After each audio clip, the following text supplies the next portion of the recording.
am ridiculously excited at this creative work that the 18 students in my ethnography, theater, and performance class have put together. They have put together this piece in 8 hours with the amazing artistic director, Ken Hornbeck. They have been hard at work all semester in an anthropology class learning how to be ethnographers. They spent 10 hours of ethics training in the IRBC, AAA Code of Ethics, and more. They spent between 1 and 6 hours of recorded interviewing. They did between 6 and 10 hours of participant observation fieldwork, each of them, each 18 of them. Each of the 18 students produced between 10 and 20 pages of field note documentation based on participant observation, and they produced between 4 and 40 pages each of transcribed interview material. What does all that mean? It means they are now certified as real ethnographers. They know how to document the rhythms of life. And what you're going to see in this particular performance piece is a project that we all cast our gaze on, the concept of time. In this class project, the students will document how we experience time in relation to work, play, human relations, stress, speed, relaxation, prioritization, and the quality of life. And like all of the other Regeneration Initiative projects that I've been working on over the last 4 years, the overarching aim of this show is to provide insights into who we are and who we might be. So we're going to take a look at ourselves through the lens of these ethnographic documentarians. What you'll see with your program are 12 scenes. So we invite you to stay for the final scene at the midnight hour, the 12th scene, where we'll have a post-show open discussion. The cast will be here. They'll be able to talk about their research and take any Q&A about the creative process of 8 hours of their work with Ken Hornbeck, which has led them to craft this really creative piece that shows slices of time through the eye of the ethnographer, through the voice of the research informant, and through that kind of private diary moment as well, when the researcher reflects on his or her challenges in the trials and tribulations of actually trying to see a culture on its own terms. So we have slices of time here brought to you by the Center for Faculty and Development and Excellence, which I'm very grateful for support from, as well as the theater department at Emory, who's allowed us to use this space. We're very grateful for that. Before we get started, I'd like you all to please turn off your cell phones or put them on vibrate. No recording is allowed except for our professional recorders, and we would love for you all to stay for our post-show discussion. And if you have to leave, I've got sheets of paper. You can scribble any feedback that you want. It'd be tremendously valuable for us. So without any further ado, slices of time. Enjoy the show.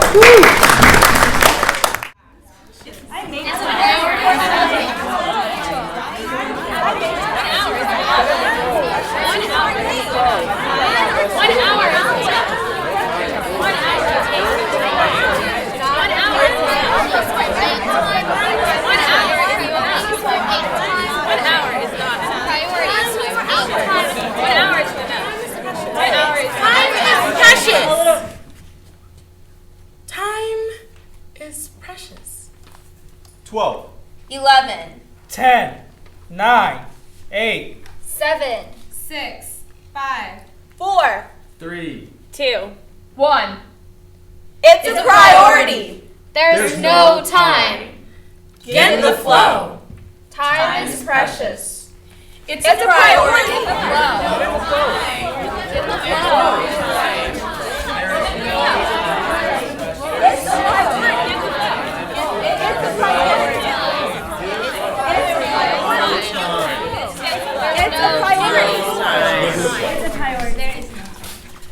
And now we present to you Slices of Time.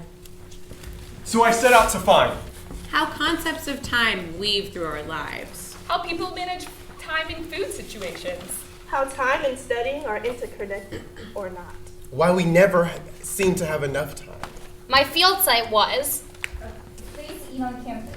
a gym, a library, outside. A coffee shop. the computing lab, a residence hall, and lots of places in between. My tools were participant observation, Open-ended interviews. a keen sense of curiosity about how the natives go about their daily lives. A small piece of paper folded up and discreetly placed in my shirt pocket, along with a pen. And in the end, here is what happened. I hate this. It's uncomfortable. I just keep waiting and waiting and waiting and waiting for something to happen. Field work is boring. And I really don't even want to be here. I'm confused and a little frustrated by the lack of activity. I don't even really know how to take field notes. Look, I'm busy and I don't have the time to just sit around and do nothing at all. Time can't be wasted. So much is happening. There's so much to notice as people move across campus. The people are moving so fast, it is hard to collect data. It is almost stressful because although I am watching people, I must look for details that I usually don't pay attention to. I am an ethnographer taking field notes. The average college student's expectations of Starbucks are generally delusional. One expects to walk into a serene, low-key cafe, aromatic with brewing coffee, only to find a claustrophobic space of cacophony and distractions. I personally can't spend more than 5 minutes working before being interrupted because I have to move my chair for someone to get by, or from some girl telling her life story to her friends.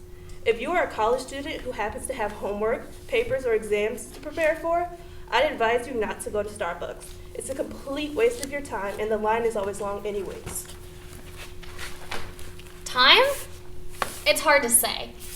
I don't understand how to look for time. At time? I don't know what I'm looking at. What constitutes time? How do people manifest such a notion? Is it all watches and calendars and Sapir-Whorf?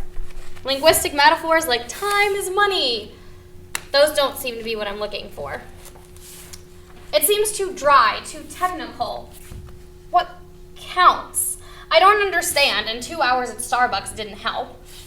I'm interested in religion and gender and performance and prejudice and media and politics, but time? Where does time come in?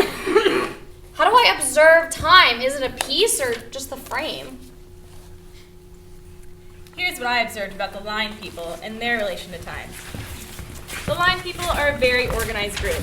They arrange themselves in a long row and abide by laws that seem to not be written, but nonetheless followed.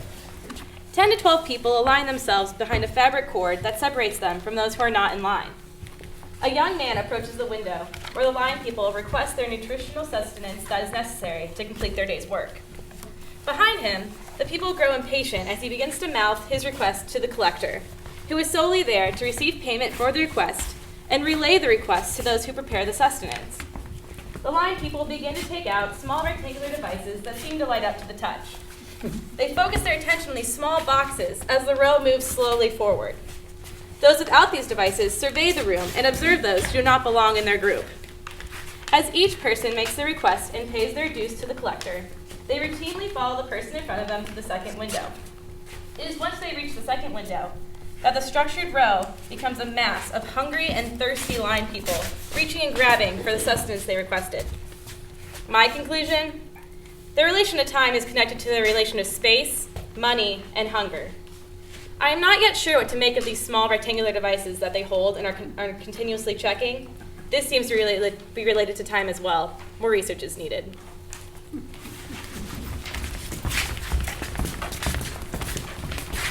Scheduling interviews is like my group project nightmare in hell. Everyone is too busy. It's so easy to get off track with a laptop. Like you could go to Facebook, Twitter, check random facts, just random. Or they agree and then never reply. But I really believe there is a time and place for everything. Or they never show. Maybe on Fridays people are ready to go home, had a long week at work, just a hustle and bustle of getting in and out of the traffic. Or they cancel at the last minute. Sorry, Leah, I have to cancel our meeting. A family thing came up. This is the worst. Did her grandmother die? Oh my god, am I a horrible person? But who texts a cancellation at 1:45 a.m. because they have to go to a funeral? Madness. People are just tired.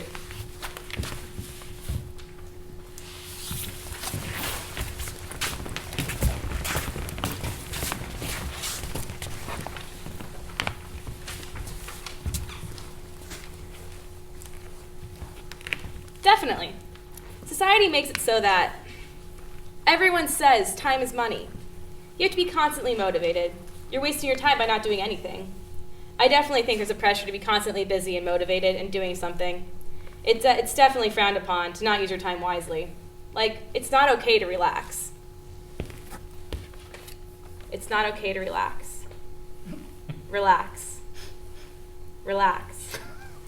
Relax. Oh yeah, if it's like 10:30 and I get home and I haven't eaten dinner yet, I'm not gonna wait for my chicken to thaw and cook it on the stove. Relax. I'm going straight for the frozen pizza or something. I'm not gonna wait. Relax. Wait. Relax. I think I'm pretty much aware Relax. of time. It's hard for me to waste Relax. time because Wait. I really Relax. like time is so precious. Relax. So in this busy schedule, Relax. I definitely do a lot of planning. Relax. If it's not on a paper, Relax. then in my head and mentally. Relax. Especially during Wait. finals, Relax. I have a Relax. really crazy final schedule. It's Relax. like really important to manage Relax. time. Relax. Time is precious. Wait. Relax. Precious. Wait. Relax. Precious. Wait. Relax. Precious. Wait. Relax. Precious. Wait. Relax. Precious. Wait. Relax. Precious. Wait! The time was 10:50 p.m. on November 3rd, 2013, which was a Sunday. The library was completely filled. In fact, it was really hard to find a seat. I seated myself in between two females. We have school the next day, and most people have procrastinated. I feel sick, shaky, and irritated. Everything seemed to be cluttered on the table in which I was seated. The first thing that I noticed was a significant amount of cups of coffee in the room. There was at least 15 to 25 cups of coffee in the room. The majority of the students, possibly, I don't know, around like 70 to 80% of them had headphones engulfed in their ears. I think with Emory students, there's definitely an urgency to leave. No, that would make me very unproductive. Because I've been there where people are just like, oh, I need to go study, but there's always a thing.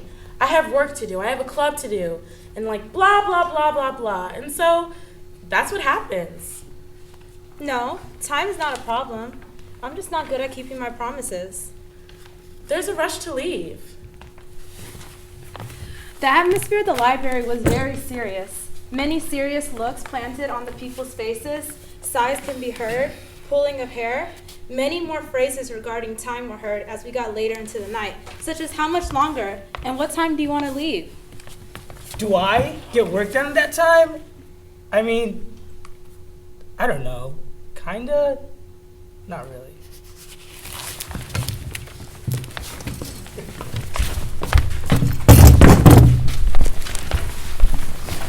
So, how does time matter in your life? It's very important. I guess I need time to do things. Yeah, this general attitude about time has really latched onto my personal perception of time and how I measure progress.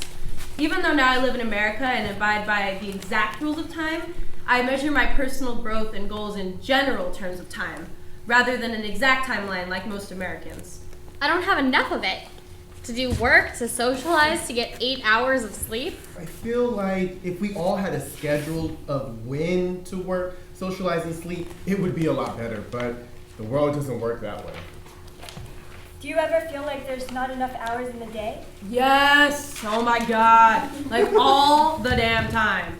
But also because I'm a pretty heavy procrastinator. Like, I would spend most of my day doing nothing, and then I'm studying. So then it's like, I want more time? Does that count? Like, I guess I want more time, but at the same time, I have enough time that I just don't use wisely. I don't know. Damn. Would things be better if you had 1 extra hour every day? I need a solid 4 hours, or maybe 6 to make it 30 hours. 1 hour isn't enough. That 1 extra hour we get to sleep on daylight saving is so good. Maybe in comparison to 24 hours, 25 is better. I feel like yes, but I know that I'd use that time for stupid shit, you know, like Facebooking and Twittering and shit, but not really doing work. I'd be very irresponsible. could you give me the schedule of your stereotypical weekday and weekend? Eat, sleep, rave, repeat. What's your favorite time of day? When my head hits the pillow. I'm not kidding. Dusk. 7:30. It's Jeopardy time. So, what is time? It's how we humans make sense of things. Time is money.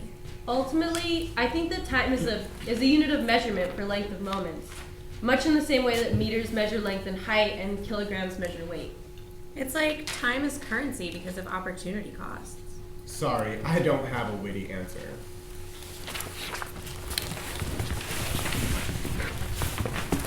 I mean, yeah, I definitely, there's like a, like a buffer time. Kind of in a way, like, usually like when I go to the gym, like there's other people there. We'll all like shoot around on our own when there's multiple courts. Usually you'll see like 4 to 5 people on every goal, just like shooting with their group of friends, whoever they're with. We'll just shoot around and stretch, and that'll take like at least 20 to 30 minutes, because definitely the stretching will take like 10 minutes. And shooting around will take another 10 to 15 minutes. And after I feel like we're all warm, we'll just come together, pick teams, and get some good runs. Yeah, I have to squeeze running in between classes, my job, and club meetings and studying. I barely have free time with my schedule anymore. And a lot of times, I feel guilty. Even with just 2 hours of doing nothing, I'll be like, well, I'm sure my roommate is studying right now in the study lounge. People look down on downtime. I'm sitting across from my research participant, Samri. She's finally on break and I decide to continue my interview with her over coffee. I move from the bar I was sitting in for the past few hours and sit by the coffee set she's preparing. She's setting up the coffee ceremony, a ceremony that takes more than an hour, but at least done once a day in most Ethiopian homes and restaurants. She has already put the beautiful tiny cups on the special rectangular case that surely is imported from Ethiopia. Another sure import are the cups most Ethiopians use to enjoy their coffee at least 3 times a day. Despite the cup's ubiquity in Ethiopia, they're made in China. A fact I learned a few years back when I turned a cup over once in a rural village in the banks of the Blue Nile River. I was shocked. How could something so Ethiopian be made in China? So I made it a ritual to turn the cups over to see the sign whenever I saw them, which was often. I did so today, and the outcome remained the same. By now, I'm used to the changing times we live in, the globalized century. I was brought back from my thoughts with the incense shooting smoke up in all directions. It gave the room warmth and life. I think the incense is a big part of why people come and stay together during the coffee ceremony. It transforms a room that may not be fancy into elegance through the sheer force of its aroma and haze it dawns on the room. You can think of it as the disco lights in a club. The power of the incense is one that can't be ignored because it is like the salt for the cuisine of coffee, and it has elegance for the many who live in huts and shacks in the motherland and living conditions are unbearable.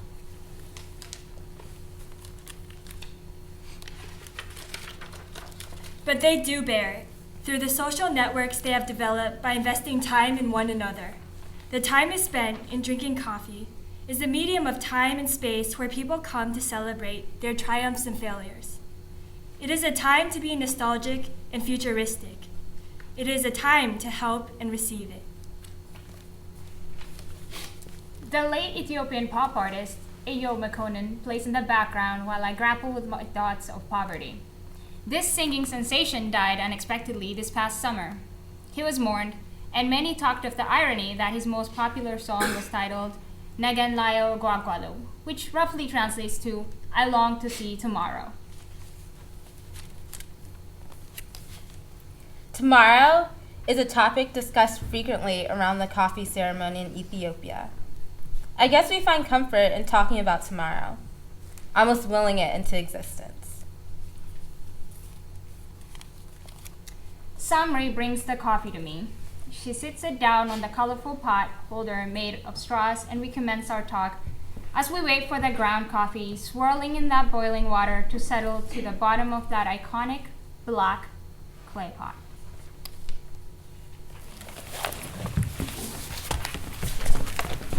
I think that the number one thing is just to care. If you care about people, friendships, relationships, it's very easy to care about the staff that serves you on a regular basis. Don't be that regular student that just takes food and leaves. You want to be someone that they're excited to see in line.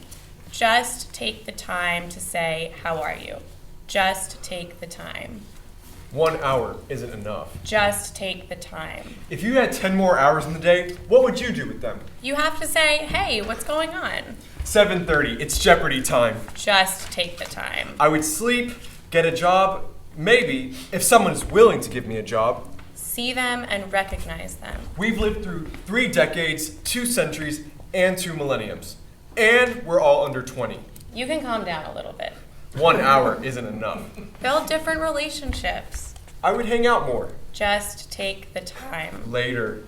Make an effort to get to know everybody's name. 1 hour isn't enough.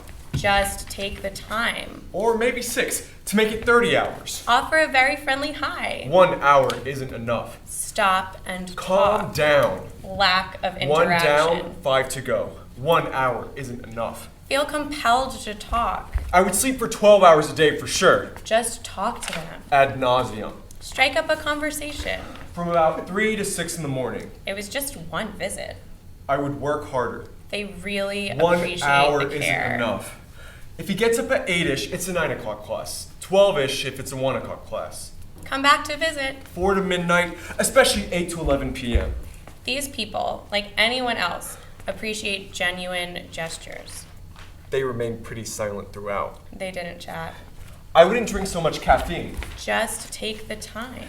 Their time is my history. Just take the time. Do you ever feel like there aren't enough hours in your day? It's very easy. It scares me. How do we only have 31 days of 2013 left already? The number one thing is just to care. I know a really random fact. That the Earth rotates 60 billionths of a second slower than the day before it. So, technically, our days are getting longer. Eventually.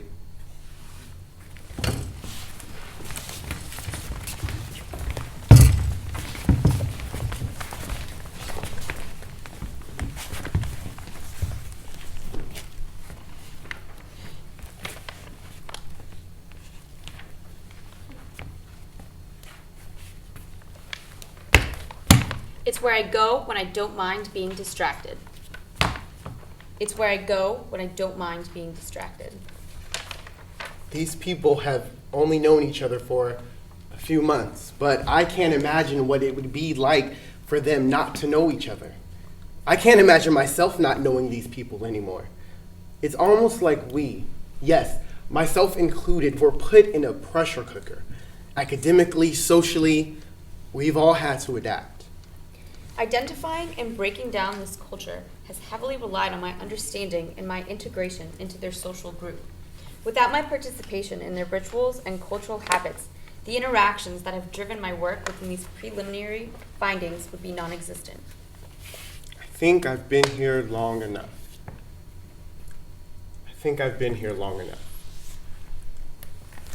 Thank you for your time. Thanks